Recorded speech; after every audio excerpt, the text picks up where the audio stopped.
ni la panacea, pero sí un activo que tienen los estados para poder apuntalar con él a un crecimiento mayor en la economía a mediano plazo. Lo segundo tiene que ver con la capacidad que podamos tener localmente de ponernos de acuerdo respecto a cómo aprovechar fuentes renovables de energía. El esfuerzo que se ha venido haciendo por modificar la matriz energética no es cosa menor y esto lo vemos, por supuesto, traducido en las facturas de energía eléctrica que vemos mes con mes. Y hacia futuro, definitivamente, esta segunda consideración se las dejo planteada porque me parece que tendrá incidencias sobre nuestra capacidad hacia adelante. Y lo tercero tiene que ver con algo que ya Guatemala tomó una acción, ahora falta darle la materialización, y es la capacidad que podamos tener en Guatemala, no solo de tener una ley de alianzas para el desarrollo, sino efectivamente tener materializadas alianzas público-privadas que permitan llevar adelante proyectos de inversión que el país necesita y que el país añora para poder crecer más rápidamente. Les agradezco mucho su atención. Aquí concluimos la presentación y quedo a sus órdenes si tienen algún comentario, alguna pregunta que hacer. Muchas gracias. Mi pregunta es en relación al dato más interesante de las primeras Filipinas que se presentaron, sí, en cuanto al crecimiento de las economías emergentes y el crecimiento de las economías avanzadas. Pareciera que las economías emergentes, obviamente lideradas por China, se están comiendo la producción de las economías avanzadas. ¿Es eso correcto?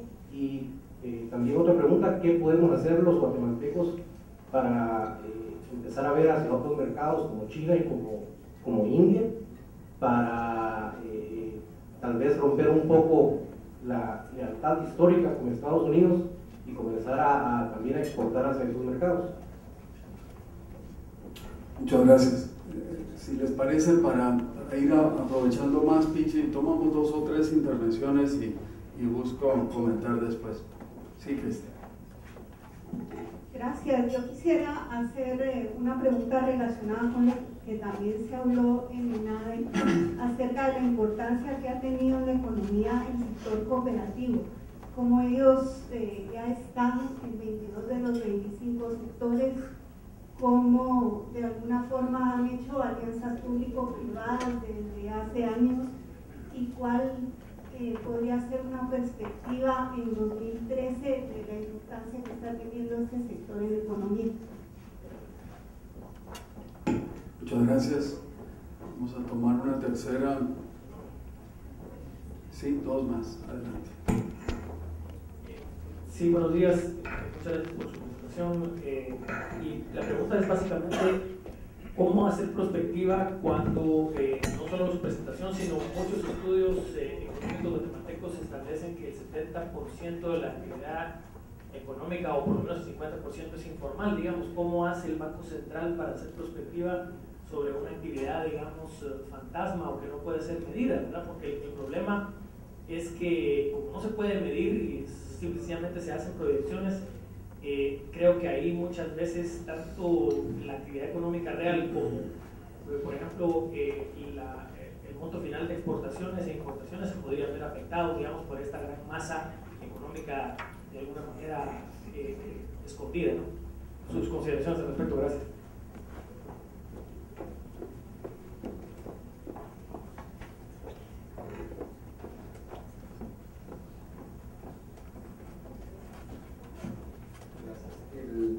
La crisis económica en Europa, que tanto se ha hablado de que pareciera que este año siguiente nos iba a impactar, no se ve en el crecimiento económico proyectado. La pregunta es, ¿a Estados Unidos ya le estará afectando eso y por ende a nosotros, o podríamos decir que vamos a salir bien, digamos, de la crisis de Europa como ellos la resuelven? Bien, hacemos una pausa para estas 4 intervenciones. Con relación a la primera, efectivamente los países emergentes, incluso con el acuñamiento del término de los BRICS ya hace muchos años, han venido teniendo cada vez una tensión mayor. Y hay quienes, ¿verdad? Han habido incluso proyecciones de varios de los bancos de inversión, Goldman Sachs, entre otros, que calculan que no después del año 2050 incluso podría estarse viendo ya una China, me refiero a la República Popular de China, superior en tamaño que los propios Estados Unidos. O sea, pues que me parece que recientemente los países emergentes están recibiendo la atención ante un dinamismo mayor que están teniendo respecto de las economías avanzadas, pero no quiere esto, sin embargo, decir que las economías industrializadas o llamadas avanzadas dejan de ser referentes. Sin duda que lo siguen siendo. De ahí la misma preocupación de la salud de los Estados Unidos y de la zona euro. Con relación a las cooperativas, recién venimos hace pocos días de una actividad de la Fundación en Cobán y apreciábamos en todo lo que significa la presencia de una federación como Fedecovera en ese área, siendo el mayor exportador mundial de cardamomo orgánico en la actualidad, participando con decenas de miles de miembros alrededor de su propia estructura. Un ejemplo, solo lo menciono, Krista, por tenerlo tan presente. Definitivamente el movimiento cooperativo, lo decía Rodolfo Orozco, dirigente del sector por muchos años, participando en el foro de ENADE recientemente. Las cooperativas, por supuesto, están para quedarse, están muy bien establecidas en el tejido económico y social nacional, y hay muchas historias de gran éxito que han alcanzado, exportando el cardamomo orgánico o llevando a Europa café también en condiciones orgánicas, o la historia tan célebre y tan conocida de la cooperativa Cuatro Pinos como ejemplo en lo que es exportación de vegetales frescos a los Estados Unidos y Europa. Así que duda respecto al sector, de ninguna manera hay cada vez más una significación mayor del movimiento cooperativo en la economía nacional. La reflexión sobre informalidad, muy pertinente. Por definición, lo informal no deja registro y en consecuencia las cuentas nacionales tienen una omisión directamente proporcional a la magnitud de la informalidad. Entonces, definitivamente hay para ya un país que tiene los niveles de informalidad como Guatemala una preocupación creciente de cómo hacer facilitado el tránsito desde la informalidad a la formalidad. Nuevamente un proceso complejo, no es automático ni sencillo lograr esa transición, pero definitivamente es correcto esto de asociar la informalidad con la falta de registros y de significancia. Cuando hablamos de un Producto Interno Bruto del orden de los 50.000 millones de dólares, estamos por definición dejando de reflejar ahí actividad económica que no somos capaces de medir, que está asociada con la informalidad. La crisis europea y su impacto. Europa y la zona del euro en particular es un socio comercial todavía pequeño en magnitud de Guatemala. Cerca del 6 al 9% de las exportaciones o importaciones provienen de ahí. Pero obviamente, como se decía en la pregunta, hay un efecto indirecto que puede estar viniendo a través de los Estados Unidos, donde sí hay una relación de socios comerciales más importantes. Está viviendo, como sabemos todos, Europa momentos de gran tensión, de gran presión. Además, miremos las manifestaciones que han habido últimamente en varias capitales europeas. La crisis aún no está resuelta, y sin duda deberemos de estar muy atentos a ver qué sucede, porque si bien la relación directa en materia comercial o incluso de flujos financieros no es tan acentuada como los Estados Unidos, puede haber un efecto de carácter indirecto viniendo a través de nuestro socio comercial principal. Había una pregunta más que decía qué poder hacer con otros mercados. Muy importante esto. si bien históricamente Estados Unidos, mencionábamos Europa, Centroamérica, han venido siendo socios comerciales de alguna significación, hay en Asia y en otros continentes otras oportunidades. Y ahí lo más que puedo yo comentar es la labor que se hace desde la esfera privada en materia de promoción comercial, con la gremial encabezando los esfuerzos sin duda, de cómo van abriéndose estas plazas para productos guatemaltecos.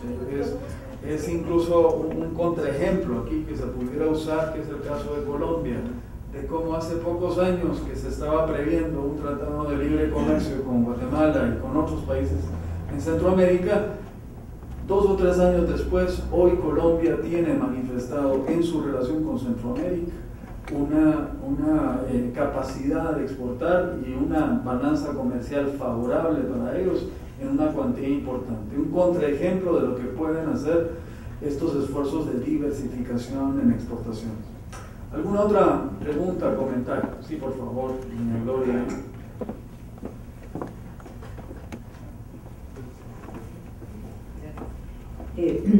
Pablo, en otros países los bancos centrales tienen a su cargo establecer políticas y desarrollar políticas de crecimiento económico. En Estados Unidos la Fed tiene entre sus funciones la búsqueda del pleno empleo. En Europa todos los bancos centrales tienen una agenda de crecimiento económico. Nosotros aquí como que estamos sin ningún rector del crecimiento de la economía, sino que es solo el crecimiento vegetativo. No hay nadie que establezca metas específicas y que establezca una dirección para que la economía cause sus esfuerzos en determinado sentido. ¿Qué sugieres tú para solucionar esto, para que hubiera alguien que marque el camino?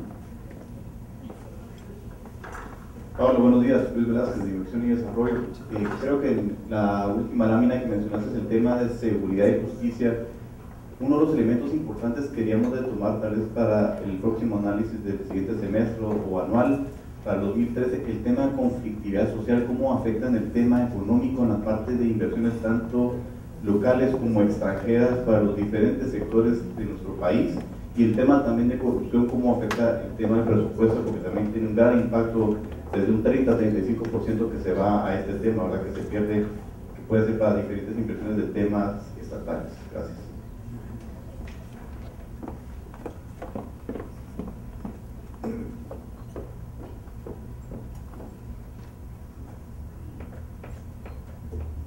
Buenos días, Pablo. Pregunta: la construcción. Difícilmente podemos ver un PIB creciendo establemente si la construcción vemos que año con año contribuye menos y menos. Es más, no es que contribuye menos, sino crece en menor escala en Guatemala. ¿Qué se te ocurre respecto a ese segmento? Muy bien, tomamos las 3 intervenciones. La primera, doña Gloria, una preocupación muy de actualidad esta. ¿Cuál es el mandato, cuál es la misión de un banco central? El Banco Central guatemalteco, como ella decía, está muy centrado en lo que fue históricamente y ha sido predominantemente la misión de los bancos centrales: velar por la estabilidad de precios, velar por la capacidad de compra de la moneda que emite ese Banco Central. Las reformas en nuestras leyes, ¿verdad?, recientes, incluso apuntalaron lo que es esta tradición en materia de a qué se dedica un banco central. Yo con esta tradición que tiene Guatemala veo difícil que podamos en nuestro medio acoplar al mandato del Banco Central una preocupación adicional a lo que es su preocupación central de la estabilidad de precios. Hay un momento muy fuerte alrededor de esa tradición y de lo que ha sido verdaderamente no solo en Guatemala, sino en muchas partes la realidad. Pero la duda es pertinente: ¿quién es entonces rector? ¿Quién vela por los niveles de crecimiento económico? A mí me parece que ahí hay un rol del Ministerio de Economía, que lo hemos visto en el último tiempo retomar con mayor ímpetu y con mayor dedicación a la agenda de crecimiento. Naturalmente que no puede un ministerio como el de Economía eclipsar la labor de otros. Hay un acompañamiento importante que el Banco Central tendría que dar en ofrecer condiciones de carácter monetario, pero me parece que hay alrededor de otros actores y no el Banco Central una realidad propia guatemalteca en materia de quién vela y quién impulsa a niveles más grandes del crecimiento económico. En cuanto a la conflictividad y su efecto sobre el nivel de seguridad y justicia, las tres reflexiones finales de la presentación estaban buscando ilustrar, tal vez se debió haber dicho con más precisión, precisamente estos niveles de conflictividad que vemos a flor de piel en el medio guatemalteco sobre los temas de recursos no renovables, de energía limpia, de las alianzas público-privados para producir un resultado diferente. Me parece en lo personal algo fundamental si no logra Guatemala alcanzar niveles menores de conflictividad y más bien de acuerdo sobre estos temas. Y por supuesto inciden sobre seguridad y justicia y hay relación. Muy pertinente la reflexión sobre corrupción, vamos a buscarla también incorporar de una forma más explícita. ¿Qué hacer en construcción? Es una pregunta compleja de responder. ¿Qué poder decir ahí? Hay condiciones propias del sector. Veíamos desde hace pocos días el anuncio de la feria de Expo Casa y de cómo se anunciaban, digamos, condiciones financieras mucho más atractivas hoy de lo que eran años atrás para poder un nuevo propietario de casa siquiera considerar la posibilidad de comprar una vivienda. Hablaban de tasas de interés bastante más bajas de lo que han sido históricamente. Hay, por la oferta financiera y la capacidad de dirigir recursos en apoyo a esta inversión en un bien de capital como es una vivienda para una familia, sin duda una manera de apalancar importante el crecimiento del sector, pero obviamente no es solo la construcción de vivienda. La construcción me parece que asociado nuevamente con proyectos de infraestructura que el país debe encarar. Se ha hablado en los últimos meses, ¿verdad?, de la necesidad de actualizar el plan multimodal de transporte, donde habían proyectos importantísimos para el país, anillo metropolitano y otros proyectos, la ampliación de los puertos. Hay una serie de iniciativas que el país requiere atender con urgencia, que ojalá en un plano habilitador de alianzas público-privadas, donde no es solo en la estrechez de las finanzas públicas que veíamos el Estado encontrando alguna economía para poder llevar adelante estas inversiones. Ojalá encontremos la manera de poder llevar adelante proyectos como estos con una comparecencia dual, ¿verdad?, público-privado, y sosteniendo en esa medida pues un dinamismo mayor en la actividad constructora en el país. ¿Alguna otra intervención, preguntas, sugerencias también? Esta faceta de sugerencias la apreciamos, tomamos nota de la idea de incorporar más explícitamente el tema de corrupción hacia adelante. ¿Algo más que nos dejen, por favor? Allá atrás, Chicho. Gracias, buenos días, Pablo. A mí me llamó la atención el año 2007 que señalabas, donde como que Guatemala logró unas cifras muy interesantes del 20% de crecimiento en el PIB y una captación del 12% en impuestos. Creo yo que como que precisamente el proceso que se había llevado en ese momento había impulsado mucho el crecimiento económico del país a través de proyectos de alianza público-privada y de otros temas. Creo que sería interesante por lo que tú señalabas con relación al Ministerio de Economía, retomar y tu comentario final sobre algunos de los proyectos que se hablaban en ese entonces, retomar un poco esos proyectos y lograr con eso realmente impulsar el crecimiento del país.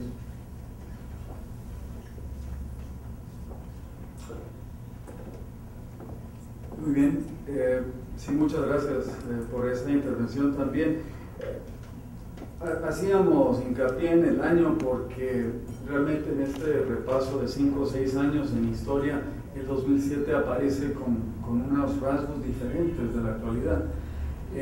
Nuestra intención en la Fundación es que con una ley aprobada en materia de alianzas para el desarrollo, las alianzas público-privadas, se produce pues toda una posibilidad de establecer una plataforma donde proyectos fundamentales para el país puedan abordarse, ojalá ya con un sentido de ejecución real.